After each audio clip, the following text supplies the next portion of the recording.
एक बार गौतम बुद्ध एक वृक्ष के नीचे बैठकर अपने साधना में लीन थे। ये ध्यान काफी दिनों से कर रहे थे।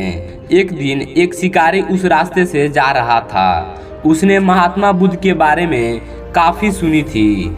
उसने उनके स्वभाव के बारे में, ज्ञान के बारे में, लेकिन ये सब सुनने के बाद भी उनसे संतुष्ट नहीं था। उसे महात्मा बुद्ध पर विश्वास ही नहीं था। उसने जब महात्मा बुद्ध को साधना करते देखा तो उसके मन में विचार आया कि क्यों ना बुद्ध की परीक्षा ली जाए। इससे उनके असलियत का पता भी चल जाएगा। शिकारी वही खड़ा होकर सोचने लगा कि क्या किया जाए। तभी उसका नजर एक पत्थर पर पड़ी। तुरंत उसके मन में एक विचार आया। शिकारी ने उस पत्थर को उठाकर साधना में लीन बुद्ध को फेंक कर मारा। वो पत्थर बहुत जोर से बुद्ध को लगा, लेकिन उन्होंने कोई प्रतिक्रिया नहीं किए। चुपचाप अपनी साधना में लीन रहे। बुद्ध का मानना था कि शरीर को तकलीफ होती है, आत्मा को नहीं। उसी तरह शिकारी द्वारा फेंके गए पत्थर से उनके शरीर को तकलीफ हुई, ना कि उनकी आत्मा को, और वे बिना किसी प्रक्रिया के साधना में लीन रहे। शिकारी कुछ समय तक बुद्ध के तरफ देखता रहा और सोचता रहा कि अब महात्मा बुद्ध कुछ प्रक्रिया करेंगे, किंतु बुद्ध अपनी साधना में लीन थे। उन्होंने कोई प्रतिक्रिया नहीं की। कुछ देर बाद पुनः भिखारी ने फिर पत्थर फेंका। वे पत्थर अब की बार महात्मा बुद्ध के आंखों के ऊपर लगा और उस जगह से खून बहने लगा। महात्मा बुद्ध को महसूस हो गया कि उनके शरीर से रक्त बह रहा है, लेकिन तब भी वे अपने साधना से ध्यान से नहीं हटे। ध्यान करते रहे। ये देखकर भिखारी और क्रोधित हो गया। उसे समझ नहीं आ रहा था कि इतनी चोट के बाद कोई प्रतिक्रिया क्यों नहीं कर रहा है। पुनः और क्रोध में एक बार और पत्थर फेंक कर मारा।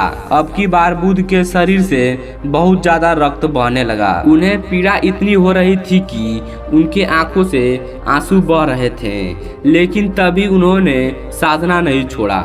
ये देख शिकारी से अब रहा नहीं गया और वो उनके पास गया और बोला, हे महात्मा, मुझे आपसे कुछ पूछना है। बुद्ध की आंखों में चमक से ही वे व्यक्ति हैरान था। बुद्ध ने कहा, पूछो, क्या पूछना चाहते हो तुम मुझसे? शिकारी ने कहा कि जब मैंने आपको पत्थर मारा तो आप कोई प्रतिक्रिया नहीं किए, जबकि आपको चोट भी लगी थी, पीड़ा भी हो रही थी, लेकिन आपने कुछ ही नहीं कहा। तब महात्मा बुद्ध ने बड़ी सरलता से कहा, क्योंकि इससे मेरे शरीर को कष्ट हुआ, मेरे मस्तिष्क को नहीं। ये सुन शिकारी अचंभित रह गया। उसने फिर महात्मा बुद्ध से पूछा, तो फिर आपके आंखों से आंसू क्यों बह रहे थे? तब इस पे महात्मा बुद्ध पुनः कहा, तुम्हारे किए गए अनिश्चित कार्यों के बारे में मेरा मस्तिष्क, मेरा आत्मा विचार करके रो रहा है। तुमने इतना बड़ा पाप किया है, तुम्हें कैसी सजा मिलेगी? मेरे मस्तिष्क में यही विचार आ रहे हैं। बुद्ध की बात सुनकर शिकारी हैरान और परेशान रह गया और महात्मा बुद्ध के चरणों में गिर गया और उनसे क्षमा मांगने लगा और बोला, हे महात्मा, मुझे क्षमा कर दें। मुझे आप पर विश्वास नहीं था। मुझे लगता था कि आपकी हर चीज झूठी है, लोग बेकार ही आपका बड़ाई करते हैं, किंतु मुझे आज यकीन हो गया कि आप ज्ञानी सत्य हैं। मुझे क्षमा करें और मुझे अपने पास अपने चरणों में ले लें। बुद्ध बहुत ही दयालु थे। उन्होंने शिकारी से कुछ नहीं कहा, उसे क्षमा करके अपनी आशीर्वाद दे दिए। वह शिकारी महात्मा बुद्ध का आशीर्वाद पाकर एक महान व्यक्ति और साधक के रूप में जीवन व्यतीत करने लगा। हमें भी अपने शरीर और आत्मा दोनों को मजबूत करना होगा, चाहे कितनी भी पीड़ा क्यों ना हो। हमें उस पीड़ा को बर्दाश्त करनी होगी। अगर उस पीड़ा के सामने हार गए तो तुम कमजोर हो जाओगे। इसलिए खुद को मजबूत करो।